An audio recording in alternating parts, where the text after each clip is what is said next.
اهلا بيكم في فيديو جديد من فواح. انا باسل. النهارده بكمل معاكم سلسله وات ويمن وونت او ما تريد النساء ليديز رياكشن، انطباعات السيدات عن العطور. معايا النهارده ضيفتنا استاذه الهام علي.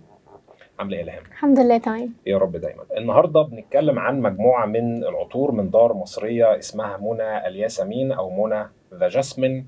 بتقدم مجموعه من الاصدارات العطريه، وهي عطور محاكيه لعطور عالميه، وعندهم اصدارات خاصه بيهم.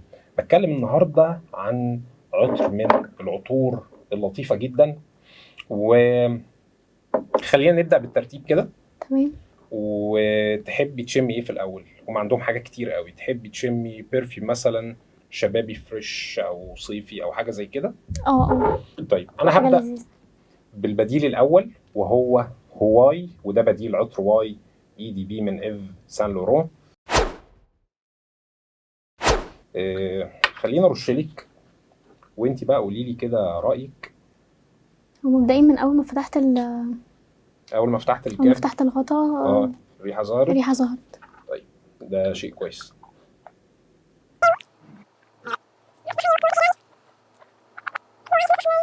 فيها ريحة فريش، بس مش عارفة أحدد هي ايه بالظبط، بس في حاجة فريش. طيب خليني أوضح المكونات اللي موجودة. هي المريمية، ومع المريمية في الخشب، وفي مجموعة تانية من المكونات اللي بتدي الطابع الفريش السبايسي. خلينا نتكلم بقى بشكل أسهل وأوضح للمشاهد.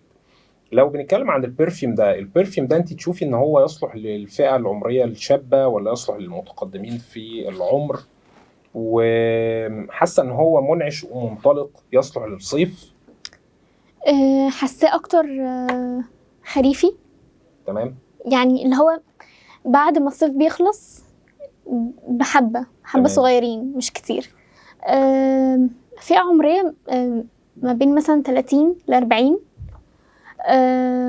كمان حاسه ان هو ينفع يعني اكتر للناس اللي شغلها روتيني، بتروح تصحى الصبح تعمل حاجات محدده. تمام. مش للناس مثلا اللي دماغها كل شويه مثلا تحط برفيوم او يعني حاجاتها مختلفه. طيب لو بنتكلم على نقاء المكونات، يعني هل انت حاسه ان البرفيوم ريحته نقيه سهله، ولا في ريحه صناعيه او ريحه مزعجه ضايقتك اول ما لا شميتيه لا او غيره؟ لا، البرفيوم لذيذ و يعني ينفع لناس كتير. يعني ممكن يبقى فيه تنوع عمري. اه. طيب البرفيوم التاني معانا